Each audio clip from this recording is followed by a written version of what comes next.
Hello friends, स्वागत है आप सभी का एक बार फिर से आपके अपने यूट्यूब चैनल विजर्स कॉन्सेप्ट में। तो फ्रेंड्स, आज का जो वीडियो लेके आया है यह एडुटेरिया पब्लिकेशन की तरफ से जो बिहार दरोगा के लिए model practice set book launch किया गया है मार्केट में, जिसमें कि टोटल 15 मॉडल प्रैक्टिस सेट इस बुक में दिया हुआ है। तो आज हम लोग इसका तीसरा मॉडल प्रैक्टिस सेट कवर करेंगे। ठीक है फ्रेंड्स, इससे पहले हम लोग 2 प्रैक्टिस सेट जो है इसका पूरा कवर कर चुके हैं। अगर आप लोग वो वीडियो नहीं देखे हैं तो इस वीडियो के डिस्क्रिप्शन में इस दोनों वीडियो का लिंक दिया हुआ है, यहाँ से आप लोग देख सकते हैं, या फिर हमारे चैनल के प्लेलिस्ट में भी जाके आप लोग उस दोनों वीडियो को देख सकते हैं।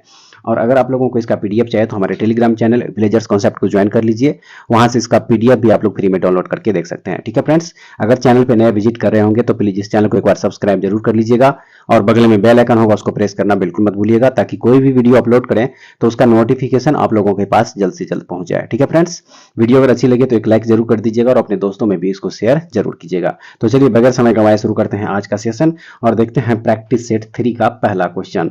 तो देखिए, इस क्रम में जो सबसे पहला क्वेश्चन यहाँ पे दिया हुआ है, कह रहा है इसमें कि जाति आधारित गणना 2022 के अनुसार हिंदू धर्म की आबादी कितना प्रतिशत है। तो यहाँ पे देखिए बिहार छूट गया है। ठीक है फ्रेंड्स, यह बिहार के बारे में कहा जा रहा है ऐसा कि बिहार में जाति आधारित गणना 2022 के अनुसार हिंदू धर्म की आबादी कितना प्रतिशत है। तो देखिए यहाँ पे जाति आधारित गणना रिपोर्ट जो 2022 के अनुसार जो है बिहार में हिंदू धर्म समुदाय की आबादी सर्वाधिक है और हिंदू समुदाय का प्रतिशत जो है यहाँ पे वो हो जाएगा 81.99%। ठीक है फ्रेंड्स, तो ऑप्शन नंबर ए जो है इसका सही आंसर हो जाएगा। उसके बाद चलिए देख लेते हैं अगला क्वेश्चन। यहाँ पे 2 नंबर देखिए, कह रहा है इसमें कि भारत में अपनी शाखा खोलने वाला पहला विदेशी विश्वविद्यालय कौन है। पहला विदेशी विश्वविद्यालय, तो देखिए ये हो जाएगा डीकिन विश्वविद्यालय। डीकिन विश्वविद्यालय जो है भारत में अपनी शाखा खोलने वाला पहला विदेशी विश्वविद्यालय यानी कि यूनिवर्सिटी है। और याद रखिएगा कि ये जो डीकिन विश्वविद्यालय है यह ऑस्ट्रेलिया देश की है। ठीक है, ये कहाँ की है? ऑस्ट्रेलिया की विश्वविद्यालय है ये। ठीक है फ्रेंड्स, तो यहाँ पे ऑप्शन नंबर सी जो है इस क्वेश्चन का सही आंसर हो जाएगा। उसके बाद चलिए देख लेते हैं अगला क्वेश्चन। यहाँ पे 3 नंबर देखिए, इस क्वेश्चन में कह रहा है कि नेटो के 31वें सदस्य देश के रूप में किसे शामिल किया गया है। किस देश को शामिल किया गया है? तो यह शामिल किया गया है फिनलैंड को। किसको शामिल किया गया है? फिनलैंड को शामिल किया गया है। ठीक है फ्रेंड्स, बात करें अगर यहाँ पे नेटो की, तो देखिए नेटो की जो स्थापना हुई थी वह हुई थी 4 अप्रैल 1949 ईस्वी को। ये भी याद रखिएगा, 4 अप्रैल 1949 ईस्वी को इसकी स्थापना हुई थी और इसका जो मुख्यालय है वह ब्रसेल्स में है। ठीक है फ्रेंड्स, और ये जो फिनलैंड देश शामिल इसमें हुआ है यह 31वां सदस्य देश इसका बना है। ठीक है, किसका, कौन सा देश बना है? यह 31वां सदस्य देश बना है इसका, नेटो का। ये भी याद रखिएगा। उसके बाद देख लेते हैं अगला क्वेश्चन। यहाँ पे 4 नंबर में देखिए कह रहा है इस क्वेश्चन में कि सिपरी रिपोर्ट 2023 के अनुसार विश्व के 3 सबसे बड़े शस्त्र आयातक देशों के क्रम क्या है। शस्त्र आयातक देशों के क्रम क्या है? तो देखिए इसका जो क्रम हो जाएगा वो हो जाएगा भारत, सऊदी अरब और कतर। ठीक है फ्रेंड्स, भारत, सऊदी अरब और कतर जो है क्या हो जाएगा? इसका सही आंसर हो जाएगा। उसके बाद देखते हैं अगला क्वेश्चन। यहाँ पे 5 नंबर में देखिए क्वेश्चन नंबर 5 कह रहा है कि अंतरराष्ट्रीय बौद्धिक संपदा सूचकांक 2023 में भारत का स्थान क्या है। इसमें भारत का स्थान क्या है? तो देखिए इसमें भारत का जो स्थान हो जाएगा वो हो जाएगा 42वां। ठीक है, इसका भारत का कौन सा स्थान हो जाएगा? 42वां हो जाएगा। ठीक है फ्रेंड्स, उसके बाद चलिए देखते हैं अगला क्वेश्चन। यहाँ पे 6 नंबर में देखिए इस क्वेश्चन में कह रहा है कि नेपाल के नए राष्ट्रपति कौन बने हैं। नेपाल के नए राष्ट्रपति, तो देखिए नेपाल के जो नए राष्ट्रपति बने हैं वह बने हैं रामचंद्र पौडेल। रामचंद्र पौडेल जो है नेपाल के नए राष्ट्रपति बने हैं और इससे पहले जो नेपाल के राष्ट्रपति थे वह विद्यादेवी भंडारी। ठीक है फ्रेंड्स, तो ऑप्शन नंबर सी जो है इस क्वेश्चन का क्या हो जाएगा? सही आंसर हो जाएगा। चलिए देखते हैं अगला क्वेश्चन। यहाँ पे 7 नंबर क्वेश्चन में क्या कह रहा है? देखिए इस क्वेश्चन में कह रहा है कि प्रधानमंत्री द्वारा टेक्सटाइल उद्योग को बढ़ावा देने हेतु कितने पीएम मित्र मेगा टेक्सटाइल पार्क को स्थापित करने की घोषणा की है। तो देखिए इसका जो सही आंसर हो जाएगा वो हो जाएगा ऑप्शन नंबर यहाँ पे सी हो जाएगा। ठीक है, ऑप्शन नंबर सी हो जाएगा, यानी कि 7 जो है 7 यहाँ पे पीएम मित्र मेगा टेक्सटाइल पार्क की स्थापना करने की घोषणा करी गई है। ठीक है फ्रेंड्स, चलिए देखते हैं अगला क्वेश्चन। यहाँ पे 8 नंबर में क्या कह रहा है? देखिए इसमें कह रहा है क्वेश्चन नंबर 8 में कि बजट 2023-24 में प्रधानमंत्री ग्राम सड़क योजना हेतु कितना बजट अनुमानित है। कितना बजट अनुमानित है? तो देखिए वह बजट है यहाँ पे 19,000 करोड़ रुपया। कितना है? 19,000 करोड़ रुपये जो है बजट अनुमानित है, याद रखिएगा। उसके बाद चलिए देखते हैं अगला क्वेश्चन। यहाँ पे 9 नंबर में क्या कह रहा है? देखिए इसमें कह रहा है कि हाल ही में अंतर्राष्ट्रीय महिला वैज्ञानिक दिवस कब मनाया गया। हाल ही में अंतर्राष्ट्रीय महिला वैज्ञानिक दिवस कब मनाया गया? तो यह मनाया गया था 11 फरवरी को। कब मनाया गया था? 11 फरवरी को जो है यह मनाया गया था, याद रखिएगा। आइए देखते हैं अगला क्वेश्चन, क्वेश्चन नंबर 10। देखिए इस क्वेश्चन में कह रहा है कि हाल ही में किए गए घोषणा के अनुसार आरबीआई ने ई रूपी की सीमा को 10,000 से बढ़ाकर कितना किया है। तो देखिए इसका जो सही आंसर हो जाएगा वो हो जाएगा यहाँ पे 1 लाख रुपए। कितना कर दिया गया है? 1 लाख रुपए जो है यह कर दिया गया है। आरबीआई ने ई रुपये की सीमा को 10,000 से बढ़ाकर 1 लाख रुपए तक कर दिया गया है। और 2 अगस्त 2021 को प्रधानमंत्री मोदी द्वारा ई रुपये को लॉन्च किया गया था। ये भी याद रखिएगा, कब किया गया था? 2 अगस्त 2021 को। और यह एक डिजिटल पेमेंट सिस्टम है, ठीक है फ्रेंड्स, जो कि उपयोगकर्ताओं को क्रेडिट कार्ड, डेबिट कार्ड या इंटरनेट बैंकिंग एक्सेस के बिना भी वाउचर को भुगतान करने में मदद करता है। तो ऑप्शन नंबर डी जो है इस क्वेश्चन का सही आंसर हो जाएगा। उसके बाद चलिए देखते हैं अगला क्वेश्चन। देखिए 11 नंबर जो क्वेश्चन है कह रहा है इसमें मालाबार नौसेना अभ्यास 2023 का आयोजन कहाँ किया गया? कहाँ किया गया? तो यह किया गया था ऑस्ट्रेलिया में। कहाँ पे किया गया था? यह ऑस्ट्रेलिया में किया गया था, ठीक है फ्रेंड्स। कहाँ पे किया गया था? ऑस्ट्रेलिया में।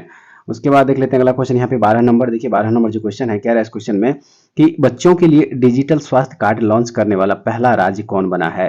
पहला राज्य कौन बना है? तो वह राज्य है उत्तर प्रदेश, ठीक है। उत्तर प्रदेश जो है इसका सही आंसर हो जाएगा। देखते हैं अगला क्वेश्चन यहाँ पे 13 नंबर में कह रहा है इस क्वेश्चन में कि नेशनल आइस हॉकी चैंपियनशिप 2023 का खिताब किसने जीता है? नेशनल आइस हॉकी चैंपियनशिप 2023 का खिताब किसने जीता है? तो यह जीता है आईटीबीपी ने। किसने जीता है? आईटीबीपी ने जीता है, ठीक है फ्रेंड्स। और यह लद्दाख को हरा करके जीता है, ठीक है फ्रेंड्स। लद्दाख को हरा करके जो है आईटीबीपी के द्वारा नेशनल आइस हॉकी चैंपियनशिप 2023 का खिताब जीत लिया गया है। देखते हैं अगला क्वेश्चन यहाँ पे 14 नंबर में। देखिए क्वेश्चन नंबर जो 14 यहाँ पे दिया हुआ है कह रहा है इस क्वेश्चन में हाल ही में प्रसिद्ध व्यक्ति सतीश कौशिक का निधन हो गया, उनका संबंध किस क्षेत्र से था? उनका संबंध किस क्षेत्र से था? तो देखिए सही हो जाएगा इसका ऑप्शन नंबर डी। ए और बी दोनों हो जाएगा। वो अभिनेता भी थे और निर्देशक भी थे। तो ऑप्शन नंबर डी जो है इस क्वेश्चन का सही आंसर हो जाएगा। अगला देख लीजिए क्वेश्चन नंबर 15 में क्या कह रहा है। कह रहा है इसमें कि निम्नलिखित में से कौन राज्यपालों के संबंध में सही सुमेलित नहीं है? सही सुमेलित नहीं है। तो देखिए यहाँ पे जो मेघालय का रमेश बैस है यह यहाँ पे सुमेलित नहीं है। मेघालय राज्य का जो राज्यपाल वह रमेश बैस, यह यहाँ पे क्या हो जाएगा? गलत हो जाएगा, क्योंकि मेघालय के जो वर्तमान में राज्यपाल है वह फागू चौहान है। कौन है? फागू चौहान है, याद रखिएगा, फागू चौहान, ठीक है फ्रेंड्स। कौन है? फागू चौहान है। उसके बाद चलिए देख लेते हैं अगला क्वेश्चन यहाँ पे 16 नंबर में। देखिए कह रहा है इसमें कि भारत को किस वर्ष एससीओ में पर्यवेक्षक का दर्जा दिया गया था? एससीओ में पर्यवेक्षक का दर्जा दिया गया था भारत को किस वर्ष? सही हो जाएगा इसका देखिए 2005 ईस्वी। 2005 ईस्वी में जो है संघाई सहयोग संगठन में जो है भारत को पर्यवेक्षक का दर्जा दिया गया था। और बात करें अगर संघाई सहयोग संगठन यानी कि एससीओ की, तो देखिए इसमें वर्तमान में जो है कुल 8 सदस्य देश है, ठीक है फ्रेंड्स। इसमें जो है कुल अभी 8 सदस्य देश है। और इसकी जो स्थापना हुई थी एससीओ की वह 2001 ईस्वी में हुई थी। कब हुई थी? 2001 ईस्वी में जो है इसकी स्थापना हुई थी, ठीक है फ्रेंड्स। चलिए देखते हैं अगला क्वेश्चन यहाँ पे 17 नंबर में क्या कह रहा है। कह रहा है इस क्वेश्चन में कि मोढेरा को भारत का पहला 24 आवर 7 डेज सौर ऊर्जा संचालित गांव घोषित किया गया है। यह गुजरात के किस जिले में है? यह गुजरात के किस जिले में है? तो सही है इसका मेहसाना, गुजरात के मेहसाना जिले में, ठीक है फ्रेंड्स। अगला देख लीजिए 18 नंबर क्वेश्चन कह रहा है इसमें कि स्टैचू ऑफ विलेफ प्रतिमा संबंधित है। स्टैचू ऑफ विलेफ प्रतिमा संबंधित है किससे? तो यह संबंधित है भगवान शिव से। किससे संबंधित है? भगवान शिव से संबंधित है। देखते हैं अगला क्वेश्चन यहाँ पे 19 नंबर। देखिए 19 नंबर जो क्वेश्चन यहाँ पे दिया हुआ है कह रहा है इस क्वेश्चन में उच्चतम न्यायालय ने किसकी अध्यक्षता में क्षेत्रीय भाषा में न्यायालयों के निर्णयों को अनुवाद करने हेतु समिति का गठन किया है? सही आंसर है इसका अभय ओका समिति। अभय ओका समिति जो है इसका सही आंसर है। अगला देख लीजिए 20 नंबर जो क्वेश्चन दिया हुआ कह रहा है इसमें कि भारत की सबसे बड़ी एस्केप टनल की लंबाई कितनी है? भारत की सबसे बड़ी एस्केप टनल की लंबाई कितनी है? तो इसकी जो लंबाई हो जाएगी वो हो जाएगी 272 किलोमीटर। 272 किलोमीटर जो है इसकी लंबाई हो जाएगी, ठीक है फ्रेंड्स। ऑप्शन नंबर सी जो है इस क्वेश्चन का सही आंसर हो जाएगा। उसके बाद चलिए देख लेते हैं अगला क्वेश्चन यहाँ पे 21 नंबर में। देखिए इस 21 नंबर क्वेश्चन कह रहा है कि ब्लैक राइनो को संरक्षण देने के उद्देश्य से वन्य जीव संरक्षण बॉन्ड, वाइल्ड लाइफ बॉन्ड को किस संस्था द्वारा जारी किया गया? किस संस्था द्वारा जारी किया गया? तो यह जारी किया गया था वर्ल्ड बैंक के द्वारा, ठीक है। वर्ल्ड बैंक के द्वारा जो है यह जारी किया गया था। अगला देख लेते हैं यहाँ पे 22 नंबर में कह रहा है इस क्वेश्चन में 22 नंबर में कि किरण रिजिजू के इस्तीफे के बाद देश के नए कानून मंत्री कौन बने हैं? सही आंसर हो जाएगा अर्जुन राम मेघवाल। देखिए अर्जुन राम मेघवाल जो है किरण रिजिजू के इस्तीफे देने के बाद नए कानून मंत्री बने हैं अर्जुन राम मेघवाल। अगला देखते हैं यहाँ पे 23 नंबर क्वेश्चन कह रहा है इस क्वेश्चन में कि किस संस्था द्वारा हाल ही में जीवन आजाद पॉलिसी की शुरुआत करी गई? सही आंसर हो जाएगा इसका देखिए यहाँ पे option number A LIC. LIC के द्वारा जो है जीवन आजाद पॉलिसी की शुरुआत करी गई है। ऑप्शन नंबर ए सही हो जाएगा। उसके बाद देख लेते हैं अगला क्वेश्चन यहाँ पे कि वर्ष 2023 में कितनी महिलाओं को पद्म पुरस्कार से सम्मानित किया गया। वर्ष 2023 में कितनी महिलाओं को पद्म पुरस्कार से सम्मानित किया गया। सही हो जाएगा यहाँ पे 19 महिलाओं को।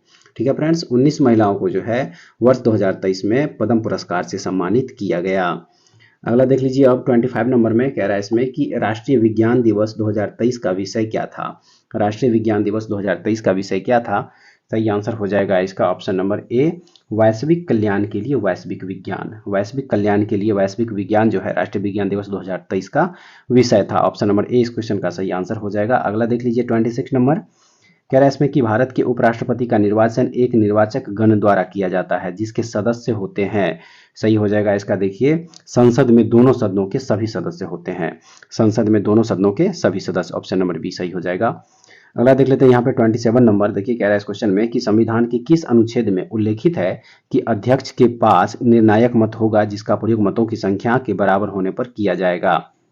किस अनुच्छेद में ऐसा उल्लिखित है। सही आंसर हो जाएगा इसका अनुच्छेद 100 का जो एक है, अनुच्छेद 101 के तहत लोकसभा अध्यक्ष को अपने कास्टिंग वोट करने का अधिकार है और यह तब प्रयोग करते हैं जब वोट बराबर होने के कारण टाई की स्थिति हो जाती है। ठीक है फ्रेंड्स, तो ऑप्शन नंबर बी जो है इसका सही आंसर हो जाएगा। उसके बाद देख लीजिए अगला क्वेश्चन यहाँ पे 28 नंबर में कह रहा है कि खाद्य मिलावट निवारण अधिनियम पहली बार कब लागू किया गया। पहली बार कब लागू किया गया, तो यह लागू किया गया था 1954 1954 ईस्वी में। कब लागू किया गया था, 1954 ईस्वी में। ठीक है, चलिए देखते हैं अगला क्वेश्चन यहाँ पे 29 नंबर क्वेश्चन में क्या कह रहा है। देखिए यहाँ पे जो 29 नंबर क्वेश्चन दिया हुआ है इस क्वेश्चन में कह रहा है कि भारत में केंद्र राज्य संबंध निर्भर करते हैं। सही है इसका इनमें से सभी, क्या हो जाएगा, इनमें से सभी हो जाएगा, यानी कि संवैधानिक प्रावधानों पर, परंपराओं तथा व्यवहारों पर, न्यायिक व्याख्याओं पर और बातचीत के लिए यंत्र विन्यास पर। ठीक है फ्रेंड्स, तो ऑप्शन नंबर डी इस क्वेश्चन का सही आंसर हो जाएगा। उसके बाद चलिए देखते हैं अगला क्वेश्चन यहाँ पे। देखिए अगला क्वेश्चन जो दिया हुआ है 30 नंबर में कह रहा है इसमें कि निम्नलिखित में से किसका संबंध चुनाव आयोग से नहीं है। निम्नलिखित में से किसका संबंध चुनाव आयोग से नहीं है। तो देखिए यहाँ पे जो ऑप्शन नंबर ए दिया हुआ है कि चुनाव की अधिसूचना जारी करना, यह चुनाव आयोग से संबंधित नहीं है। ठीक है फ्रेंड्स, यह चुनाव आयोग से संबंधित नहीं है। अगला देख लेते हैं यहाँ पे 31 नंबर जो क्वेश्चन दिया हुआ है, कह रहा है इस क्वेश्चन में कि किसने कहा था भारतीय संविधान को संघात्मक के तंग ढांचे में नहीं ढाला गया है। संघात्मकता के तंग ढांचे में नहीं डाला गया है, यह किसने कहा था। तो यह कहा था, यहाँ पे देखिए इनमें से कोई नहीं हो जाएगा। इनमें से यहाँ पे क्या हो जाएगा, कोई नहीं होगा, हो जाएगा, क्योंकि यह जो है बी आर अम्बेडकर के द्वारा जो है यह कहा गया था। और ऑप्शन नंबर जो है यहाँ पे ऑप्शन में बी आर अम्बेडकर कहीं नहीं दिया हुआ है, तो इसलिए यहाँ पे क्या हो जाएगा, इनमें से कोई नहीं। ठीक है फ्रेंड्स, अगला देख लेते हैं यहाँ पे 32 नंबर जो क्वेश्चन दिया हुआ है। देखिए कह रहा है इस क्वेश्चन में कि मेयर का कार्यकाल कितने वर्षों का होता है। मेयर का कार्यकाल कितने वर्षों का होता है। सही हो जाएगा 5 वर्षों का। मेयर का कार्यकाल कितने वर्षों का होता है, तो 5 वर्ष का होता है। ठीक है फ्रेंड्स, उसके बाद देख लीजिए अगला क्वेश्चन जो यहाँ पे दिया हुआ है, क्वेश्चन नंबर 33। देखिए क्वेश्चन नंबर जो 33 यहाँ पे दिया हुआ है, कह रहा है इस क्वेश्चन में, देखिएगा ध्यान से, कह रहा है कि सूची 1 को सूची 2 के साथ सुमेलित कीजिए तथा नीचे दिए गए कूटों का सही उत्तर चुनिए। एक तरफ समिति दिया हुआ है और दूसरी तरफ उसका वर्ष दिया हुआ है, तो 33 का आंसर हो जाएगा ऑप्शन नंबर डी हो जाएगा, यानी कि ए का 4 हो जाएगा।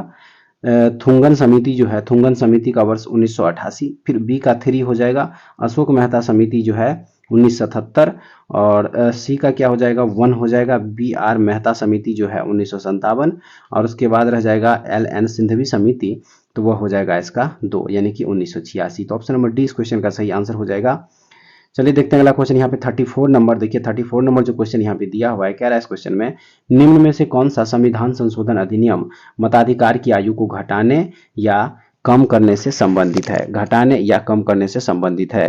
तो देखिए इसका जो सही आंसर हो जाएगा 34 का, वो हो जाएगा ऑप्शन नंबर यहाँ पे सी हो जाएगा, 61वां संविधान संशोधन। ठीक है, 61वां संविधान संशोधन जिसका सही आंसर हो जाएगा। ठीक है फ्रेंड्स, और 61वां संविधान संशोधन 1989 के द्वारा जो है संविधान के अनुच्छेद 326 में संशोधन करके मताधिकार की आयु को 21 वर्ष से घटाकर 18 वर्ष कर दिया गया। ठीक है फ्रेंड्स, तो ऑप्शन नंबर सी जो है इसका सही आंसर हो जाएगा। उसके बाद देख लीजिए अगला क्वेश्चन कह रहा है इसमें कि वोहरा समिति का संबंध किससे है। वोहरा समिति का संबंध, तो इसका संबंध है राजनेताओं तथा अपराधियों की साठगांठ से। ठीक है, राजनेताओं तथा अपराधियों की साठगांठ से वोहरा समिति का संबंध इन्हीं से। ऑप्शन नंबर डी इसका सही आंसर हो जाएगा। देखते हैं अगला क्वेश्चन यहाँ पे 36 नंबर। देखिए 36 नंबर जो क्वेश्चन यहाँ पे दिया हुआ है, कह रहा है इस क्वेश्चन में 36 में कह रहा है कि राष्ट्रीय कृषि एवं ग्रामीण विकास बैंक की स्थापना कब हुई थी। राष्ट्रीय कृषि एवं ग्रामीण विकास बैंक, जिसको कि नाबार्ड भी कहा जाता है। क्या कहा जाता है? नाबार्ड भी कहा जाता है। तो इसकी स्थापना पूछी जा रही कि कब हुई थी।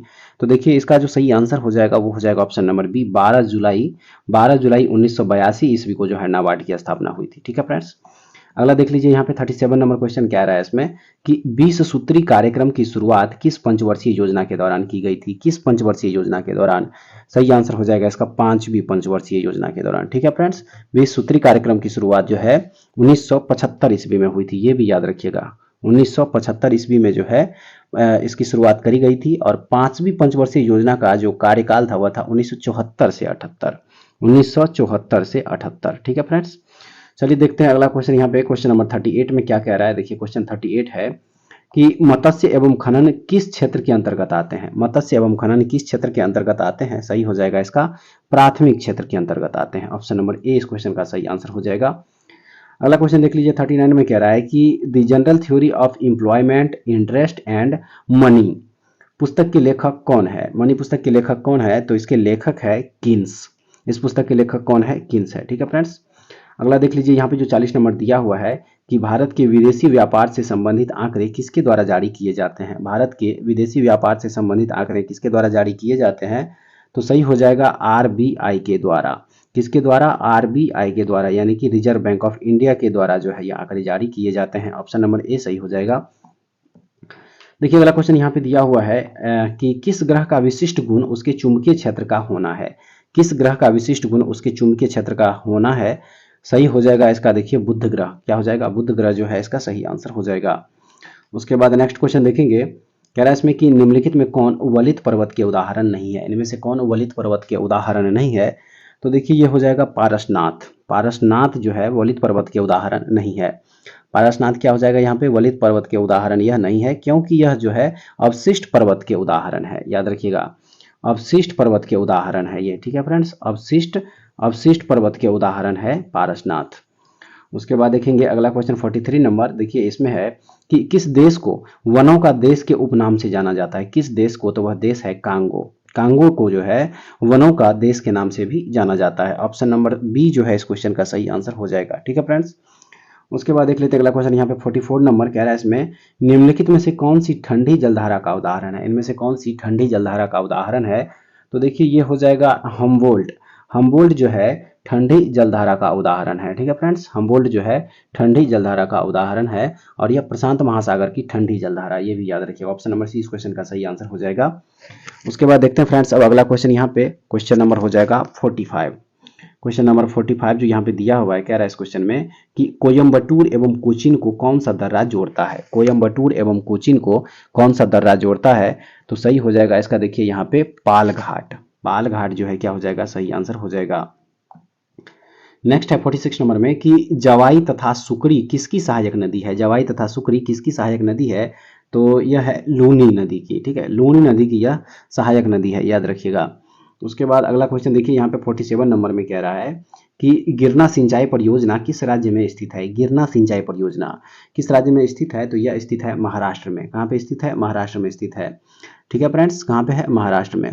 उसके बाद चलिए देख लेते हैं यहाँ पे अगला क्वेश्चन क्या कह रहा है। देखिए अगला क्वेश्चन जो दिया हुआ है 48 नंबर क्वेश्चन होगा ये। 48 नंबर क्वेश्चन यहाँ पे दिया हुआ है और देखिए इस क्वेश्चन में कह रहा है कि निम्नलिखित में से कौन सा जलप्रपात राजस्थान में स्थित नहीं है? निम्नलिखित में से कौन सा जलप्रपात राजस्थान में स्थित नहीं है? तो यह दूध सागर जो है, दूध सागर याद रखिएगा, दूध सागर राजस्थान में स्थित नहीं है। ठीक है फ्रेंड्स। दूध सागर जलप्रपात जो है यह गोवा में मांडवी नदी पर स्थित है। उसके बाद चलिए देख लेते हैं अगला क्वेश्चन यहाँ पे 49 नंबर। देखिए कह रहा है इस क्वेश्चन में कि माउंट कोयोबो स्थित है। माउंट कोयोबो स्थित है कहाँ पे? तो यह स्थित है दक्षिणी अंडमान में। दक्षिणी अंडमान में यह स्थित है। ऑप्शन नंबर डी सही हो जाएगा।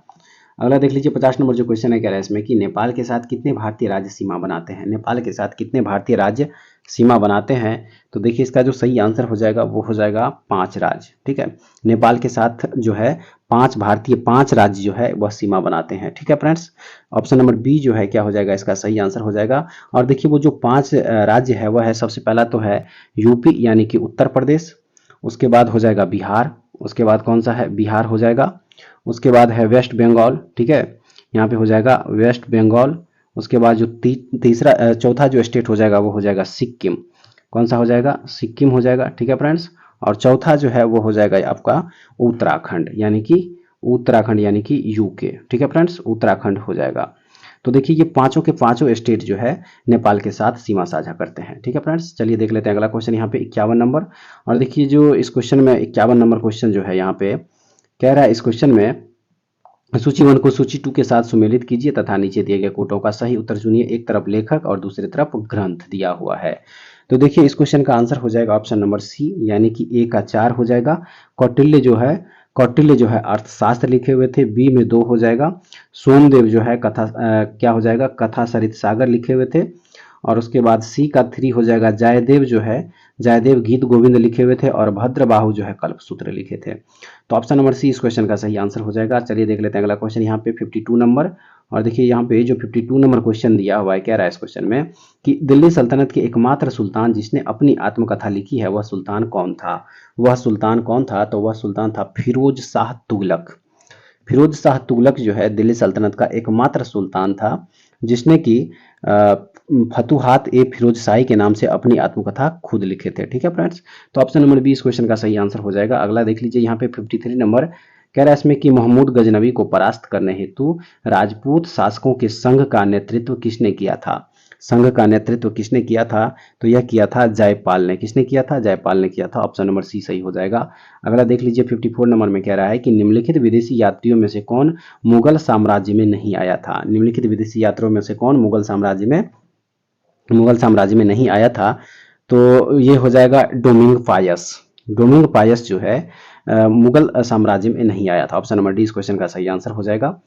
उसके बाद चलिए देखते हैं यहाँ पे अगला क्वेश्चन क्या कह रहा है। देखिए अगला क्वेश्चन जो दिया हुआ है 55 नंबर, कह रहा है इस क्वेश्चन में कि बौद्ध धर्म के संबंध में कौन सा कथन सत्य है। तो देखिए ऑप्शन नंबर यहाँ पे क्या हो जाएगा, बी हो जाएगा। ऑप्शन नंबर बी हो जाएगा, यानी कि 2, 3 और 4 जो है 2, 3 और 4 यहाँ पे क्या हो जाएगा, सही हो जाएगा। 2, 3, 4 2 में है कि बौद्ध धर्म के महायान संप्रदाय का आदर्श बोधिसत्व को प्राप्त करना। और 3 में है कि बौद्ध धर्म के हीनयान संप्रदाय का आदर्श अरहत पद को प्राप्त करना। और 4 में है कि नामग्याल बौद्ध मठ धर्मशाला में स्थित है। तो ऑप्शन नंबर बी जो है सही हो जाएगा। उसके आइए देखते हैं अगला क्वेश्चन 56 नंबर। देखिए कह रहा है इस क्वेश्चन में कि भारत के प्रथम गवर्नर जनरल कौन थे। तो देखिए यहाँ पे ऑप्शन के हिसाब से लॉर्ड विलियम बेंटिक होना चाहिए। तो देखिए लॉर्ड विलियम बेंटिक इसमें नहीं दिया हुआ है, तो ऑप्शन नंबर डी जो है इसका सही आंसर हो जाएगा। याद रखिएगा कि भारत के जो प्रथम गवर्नर जनरल थे वो थे लॉर्ड विलियम बेंटिक, ठीक है फ्रेंड्स। तो ऑप्शन नंबर डी यहाँ पे इनमें से कोई नहीं सही हो जाएगा। अगला देख लीजिए 57 नंबर जो क्वेश्चन है, कह रहा है इस क्वेश्चन में 1857 के विद्रोह के समय भारत का गवर्नर जनरल कौन था। सही आंसर हो जाएगा लॉर्ड कैनिंग जो है 1857 के विद्रोह के समय भारत का गवर्नर जनरल था, याद रखिएगा। अगला देख लीजिए 58 नंबर क्वेश्चन। देखिए कह रहा है इस क्वेश्चन में कि निम्न में से कौन सा सही सुमेलित नहीं है। एक तरफ विद्रोह, दूसरे तरफ वर्ष दिया हुआ है और कह रहा है कि इनमें से कौन सही सुमेलित नहीं है। तो देखिए ये अहोम विद्रोह जो यहाँ पे दिया हुआ है 1928 से 29, यह यहाँ पे सुमेलित नहीं होगा। यह यहाँ पे क्या होगा, सही सुमेलित नहीं होगा, ठीक है फ्रेंड्स। क्योंकि अहोम विद्रोह जो हुआ था वह हुआ था 1828 ईस्वी में। कब हुआ था, 1828 ईस्वी में हुआ था। अगला देखते हैं 59 नंबर क्वेश्चन। देखिए कह रहा है इसमें सत्य शोधक समाज की स्थापना किसके द्वारा किया गया था। तो यह किया गया था ज्योतिबा फुले के द्वारा, ठीक है फ्रेंड्स। ज्योतिबा फुले के द्वारा जो है सत्य शोधक समाज की स्थापना करी गई थी। और सत्य शोधक समाज जो है मुख्य रूप से दलितों और निम्न जाति के लोगों के कल्याण के लिए चलाया गया था। इसका पर्पस ये था, ठीक है फ्रेंड्स। तो ऑप्शन नंबर ए जो है इसका सही आंसर हो जाएगा। अगला देखते हैं 60 नंबर क्वेश्चन की निम्नलिखित में से कौन सा एक फतेहपुर सीकरी में स्थित नहीं है। फतेहपुर सीकरी में स्थित नहीं है। तो देखिए ये मोती मस्जिद जो दिया हुआ है यहाँ पे, यह फतेहपुर सीकरी में स्थित नहीं है, ठीक है फ्रेंड्स। जबकि मोती मस्जिद जो है यह दिल्ली तथा आगरा के किले में स्थित है, याद रखिएगा। अगला देखते हैं यहाँ पे 61 नंबर, कह रहा है इस क्वेश्चन में कि निम्नलिखित में से किस व्यक्ति को काकोरी षड्यंत्र के मामले में ब्रिटिश सरकार द्वारा फांसी की सजा दी गई। तो सही आंसर हो जाएगा इसका राम प्रसाद बिस्मिल एवं रोशन लाल को काकोरी षड्यंत्र के मामले में ब्रिटिश सरकार द्वारा फांसी की सजा दी गई थी। अगला देख लीजिए जो 62 नंबर यहाँ पे क्वेश्चन दिया हुआ है। देखिए कह रहा है इस क्वेश्चन में 62 नंबर में कह रहा है इसमें कि निम्नलिखित में से कौन से गोलमेज सम्मेलन में गांधी जी ने भाग नहीं लिया था। कौन से गोलमेज सम्मेलन में। तो सही आंसर हो जाएगा इसका देखिए ऑप्शन नंबर डी, ए और सी दोनों में।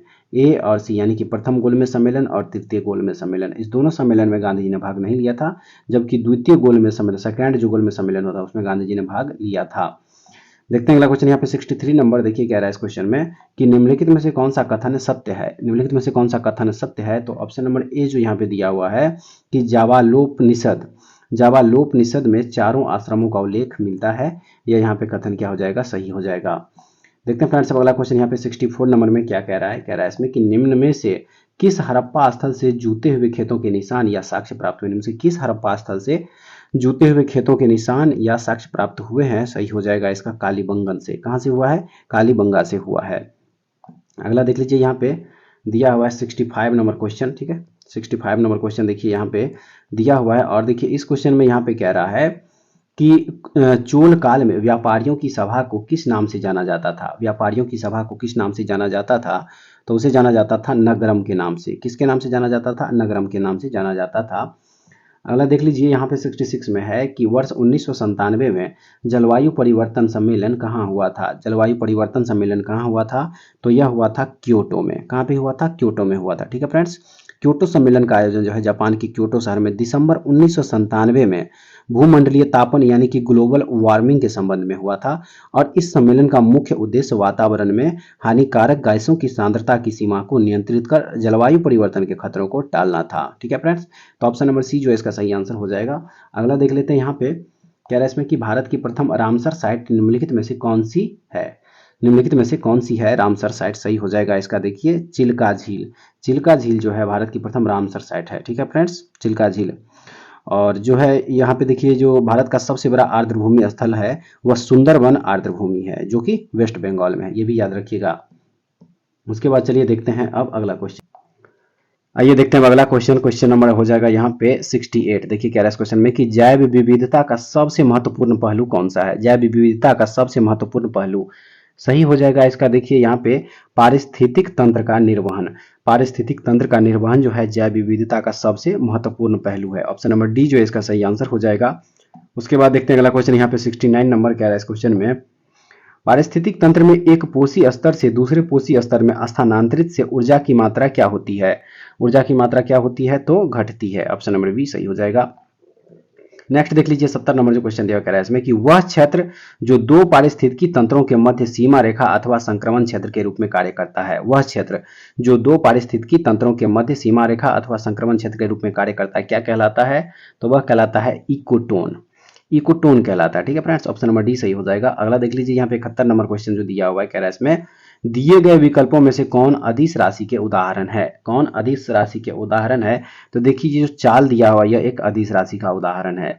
अगला है 72 नंबर क्वेश्चन कह रहा है इसमें कि न्यूटन के किस नियम से बल का व्यंजक प्राप्त होता है, न्यूटन के किस नियम से, तो देखिए न्यूटन के जो द्वितीय गति नियम था इसी से जो है बल का व्यंजक प्राप्त होता है, ऑप्शन नंबर बी इस क्वेश्चन का सही आंसर हो जाएगा। अगला देख लीजिए 73 नंबर जो क्वेश्चन दिया हुआ है इसमें कि ताप बढ़ने पर द्रवों की श्यानता पर क्या प्रभाव पड़ता है, द्रवों की श्यानता पर क्या प्रभाव पड़ता है, सही हो जाएगा कि यह घटता है, क्या होता है, यह घटता है, ऑप्शन नंबर बी हो जाएगा। अगला देखते हैं 74 नंबर में कि जरा दृष्टि दोष को दूर करने हेतु किस लेंस का प्रयोग किया जाता है, जरा दृष्टि दोष को दूर करने हेतु किस लेंस का प्रयोग किया जाता है, तो इसमें किया जाता है बाइफोकल लेंस का प्रयोग, ठीक है फ्रेंड्स, बाइफोकल लेंस का प्रयोग जो है इसमें किया जाता है। और यह दोष जो है सामान्यतः वृद्धावस्था में होती है और इस दोष के उपाय हेतु बाइफोकल लेंस का प्रयोग किया जाता है, ठीक है फ्रेंड्स, ऑप्शन नंबर सी इस क्वेश्चन का सही आंसर हो जाएगा। नेक्स्ट देखते हैं यहाँ पे कि निम्नलिखित में से किसकी वेधन क्षमता एवं आयनन क्षमता सबसे अधिक होती है, सबसे अधिक होती है, 75 का आंसर हो जाएगा ऑप्शन नंबर सी। देखिए वेधन क्षमता जो है सबसे ज्यादा गामा किरणों की होती है और आयनन क्षमता जो है सबसे ज्यादा अल्फा किरण की होती है, तो ऑप्शन नंबर सी इस क्वेश्चन का सही आंसर हो जाएगा। अगला देख लीजिए यहाँ पे 76 नंबर क्वेश्चन में क्या कह रहा है, देखिए 76 नंबर जो क्वेश्चन यहाँ पे दिया हुआ है कह रहा है इस क्वेश्चन में कि निम्नलिखित में से कौन सही सुमेलित नहीं है, ठीक है, एक तरफ विद्युत चुंबकीय तरंग दूसरे तरफ उसके खोज करता है, तो 76 नंबर क्वेश्चन का आंसर हो जाएगा ऑप्शन नंबर डी दीर्घ किरण जो यहाँ पे रोंटगन दिया हुआ है यह सुमेलित नहीं है, दीर्घ किरण जो रोंटगन दिया हुआ यह यहाँ पे सही नहीं होगा क्योंकि दीर्घ किरण जो है यह मार्कोनी के द्वारा खोजा गया था, किसके द्वारा, मार्कोनी के द्वारा, याद रखिएगा मार्कोनी जो है इसका सही आंसर हो जाएगा, ठीक है फ्रेंड्स। अगला देख लेते हैं यहाँ पे 77 नंबर क्वेश्चन जो दिया हुआ है, कह रहा है इसमें कि ध्वनि की चाल सामान्यतः जल में होती है कितनी। ध्वनि की चाल सामान्यतः जल में कितनी होती है, सही हो जाएगा इसका 1483 मीटर पर सेकेंड। ठीक है फ्रेंड्स, अगला देख लीजिए यहाँ पे 78 नंबर जो दिया हुआ है, कह रहा है इसमें रक्त के थक्के का पता लगाने में किस समस्थानिक का प्रयोग किया जाता है। रक्त के थक्कों का पता लगाने में किस समस्थानिक का प्रयोग किया जाता है, तो यह प्रयोग किया जाता है सोडियम 24 का। ठीक है, सोडियम 24 जिसका सही आंसर हो जाएगा। अगला देख लीजिए 79 नंबर है, एक अच्छे ईंधन में कौन सा गुण शामिल नहीं होता है। एक अच्छे ईंधन में कौन सा गुण शामिल नहीं होता है, तो वह गुण हो जाएगा कि उसका ऊष्मीय मान निम्न होना चाहिए। ऑप्शन नंबर सी सही आंसर है। अगला देख लीजिए यहाँ पे 80 नंबर जो दिया हुआ है कि काओलिन निम्न में से किसका अयस्क है। काओलिन निम्न में से किसका अयस्क है, तो यह एल्यूमिनियम का अयस्क है। याद रखिएगा ऑप्शन नंबर सी इसका सही आंसर हो जाएगा। उसके बाद देखिए अगर यहाँ पे दिया हुआ है 81 नंबर में कि आधुनिक आवर्त सारणी में वर्ग एवं आवर्त की संख्या क्रमशः कितनी होती है। वर्ग एवं आवर्त की संख्या कितनी होती है, तो सही हो जाएगा इसका देखिए 18 और 7। आधुनिक आवर्त सारणी में आवर्त की संख्या कितनी होती है, 18 होती है। ठीक है, वर्ग माफ कीजिएगा, वर्ग की संख्या जो है 18 होती है एवं आवर्त की संख्या जो है कितनी होती है, 7 होती है। तो ऑप्शन नंबर ए जो है इसका सही आंसर हो जाएगा। नेक्स्ट देख लेते हैं यहाँ पे कि यहाँ पे हो जाएगा कि सोरेनसेन द्वारा पीएच स्केल किस वर्ष दिया गया था। सोरेनसन द्वारा जो है पीएच स्केल किस वर्ष दिया गया था, तो यह दिया गया था 1909 ईस्वी में। ऑप्शन नंबर बी जो है इसका सही आंसर हो जाएगा। ठीक है फ्रेंड्स, अगला देख लीजिए 83 नंबर जो क्वेश्चन दिया हुआ है, कह रहा है इसमें कि कोशिका विभाजन मुख्यतः कितने प्रकार के होते हैं। कोशिका विभाजन मुख्यतः कितने प्रकार के होते हैं, तो यह होते हैं 3 प्रकार के। कितने प्रकार के होते हैं, 3 प्रकार के होते हैं। एक होता है असूत्री विभाजन जिसको कि एमाइटोसिस कहा जाता है। क्या कहा जाता है, एमाइटोसिस कहा जाता है। और दूसरा जो है वह है समसूत्री विभाजन जिसको कि माइटोसिस कहा जाता है फ्रेंड्स। ठीक है, क्या कहा जाता है, माइटोसिस कहा जाता है। और तीसरा अर्धसूत्री विभाजन जिसको कि मियोसिस कहा जाता है। क्या कहा जाता है, मियोसिस कहा जाता है। ठीक है, तो कोशिका विभाजन जो मुख्यतः कितने प्रकार के होते हैं, तो 3 प्रकार के होते हैं, याद रखिएगा। अगला देखते हैं यहाँ पे 84 नंबर में दिया हुआ है कि गंजापन के लिए कौन सा कवक जिम्मेवार है। गंजापन के लिए कौन सा कवक जिम्मेवार है, सही हो जाएगा इसका टीनिया कैपिटिस। देखिए ये टीनिया कैपिटिस जो है गंजापन के लिए जिम्मेवार होता है और यह एक फंगस है। नेक्स्ट है 85 नंबर में कि चावल, गेहूं एवं गन्ना किस कुल के पौधे का उदाहरण है, सही आंसर हो जाएगा इसका ग्रेमिनेसी। क्या हो जाएगा, ग्रेमिनेसी जो है इसका सही आंसर हो जाएगा। ये सब के सब जो है ग्रेमिनेसी कुल के पौधे के उदाहरण है। अगला देखिए 86 नंबर में क्या कह रहा है, बौने पौधे को लंबा करने में कौन सा हार्मोन सहायक है। कौन सा हार्मोन सहायक है, सही हो जाएगा इसका, ये देखिए जिब्रेलिन्स। जिब्रेलिन्स हार्मोन जो है यह सही आंसर हो जाएगा इसका। यह जो है यह बौने पौधों को लंबा करने में तथा फूल बनाने में मदद करता है। अगला देखते हैं यहाँ पे 87 नंबर क्वेश्चन। देखिए 87 नंबर जो क्वेश्चन यहाँ पे दिया हुआ है, कह रहा है इस क्वेश्चन में कि निम्नलिखित में से कौन द्वितीय उपभोक्ता के उदाहरण नहीं है। द्वितीय उपभोक्ता के उदाहरण नहीं है, सही हो जाएगा इसका देखिए बकरी। बकरी जो है द्वितीय उपभोक्ता के अंतर्गत जो है द्वितीय उपभोक्ता के अंतर्गत नहीं आते हैं। ठीक है फ्रेंड्स, उसके बाद देखते हैं अगला क्वेश्चन यहाँ पे 88 नंबर में। और देखिए इसमें दिया हुआ है कि राइबोसोम का नामकरण किसके द्वारा किया गया। सही आंसर हो जाएगा इसका Richard B Robert. Richard B Robert के द्वारा जो है राइबोसोम का नामकरण किया गया। अगला देख लीजिए 89 नंबर में क्या कह रहा है, कह रहा है इसमें समसूत्री विभाजन के बारे में कौन सा कथन असत्य है। सही आंसर हो जाएगा इसका ऑप्शन नंबर डी, इनमें से कोई नहीं, क्योंकि सब के सब जो है यहाँ पे क्या है, सत्य कथन है।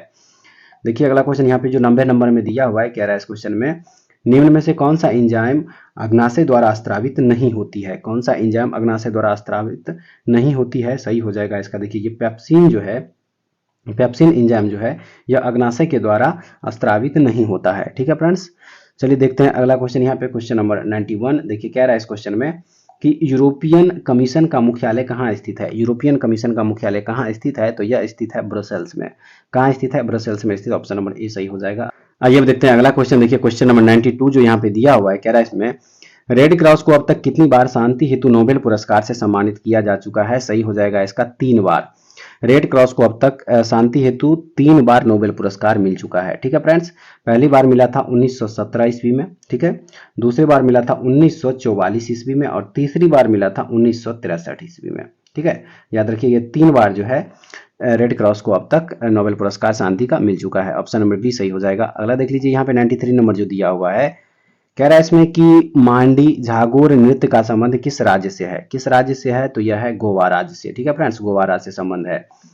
अगला देख लीजिए, यहाँ पे दिया हुआ है कि BC रॉय पुरस्कार किस क्षेत्र में दिया जाता है, किस क्षेत्र में दिया जाता है, तो यह दिया जाता है चिकित्सा यानी कि मेडिसिन के क्षेत्र में। ठीक है फ्रेंड्स। उसके बाद देखते हैं अगला क्वेश्चन 95 नंबर। देखिए क्या रहा है इस क्वेश्चन में कि द कंपनी ऑफ वुमेन पुस्तक के लेखक कौन है। द कंपनी ऑफ वुमेन पुस्तक के लेखक कौन है, तो इस पुस्तक के लेखक है खुशवंत सिंह। याद रखिएगा, खुशवंत सिंह जो इसका सही आंसर हो जाएगा। अगला देखिए यहाँ पे 96 नंबर, देखिए मैथ और यहाँ से रीजनिंग का क्वेश्चन एक ऐसे करके 5-6 क्वेश्चन यहाँ पे होगा। तो देखिए 96 का जो आंसर हो जाएगा वो हो जाएगा ऑप्शन नंबर डी हो जाएगा 7:2। अगला देख लेते हैं 97 नंबर जो क्वेश्चन यहाँ पे दिया हुआ है, इस क्वेश्चन का आंसर हो जाएगा ऑप्शन नंबर बी 11 दिन। अगला है 98 नंबर क्वेश्चन, यहाँ पे देखिए 98 नंबर क्वेश्चन यहाँ पे दिया हुआ है और देखिए इस क्वेश्चन का जो आंसर हो जाएगा वो हो जाएगा ऑप्शन नंबर सी 180 यहाँ पे हो जाएगा। ठीक है फ्रेंड्स, यहाँ पे कितना हो जाएगा 180 हो जाएगा। अगला देख लेते हैं 99 नंबर में और देखिए इस क्वेश्चन का जो आंसर हो जाएगा वो हो जाएगा ऑप्शन नंबर डी। ठीक है, 99 का क्या हो जाएगा ऑप्शन नंबर, यहाँ पे देख लीजिए ऑप्शन नंबर डी हो जाएगा। 99 का ऑप्शन नंबर यहाँ पे डी हो जाएगा यानी कि 46 हो जाएगा। ठीक है, और उसके बाद फ्रेंड्स देख लेंगे हम लोग इस टेस्ट सीरीज का लास्ट क्वेश्चन। ठीक है, और देखिए इस क्वेश्चन का जो आंसर यहाँ पे हो जाएगा वो हो जाएगा ऑप्शन नंबर बी, यानी कि इसमें कह रहा है कि दी गई आकृति में त्रिभुजों की संख्या ज्ञात करें, तो इसमें कितना त्रिभुज हो जाएगा 19 त्रिभुज हो जाएगा। ठीक है फ्रेंड्स, तो चलिए उम्मीद करते हैं कि ये टेस्ट सीरीज में जितने भी क्वेश्चन थे टोटल 100 क्वेश्चन, वो सारे के सारे क्वेश्चन जो है आप लोगों के एग्जाम्स के पॉइंट ऑफ व्यू से जो है काफ़ी आप लोगों को हेल्पफुल साबित होगा। और इसका अगर पीडीएफ चाहिए तो हमारे टेलीग्राम चैनल विलेजर्स कॉन्सेप्ट को ज्वाइन कर लीजिए, वहां से इसका पीडीएफ आप लोग फ्री में डाउनलोड करके देख लीजिएगा। ठीक है फ्रेंड्स, तो चलिए नेक्स्ट वीडियो में दोबारा फिर से मिलते हैं, तब तक के लिए जय हिंद।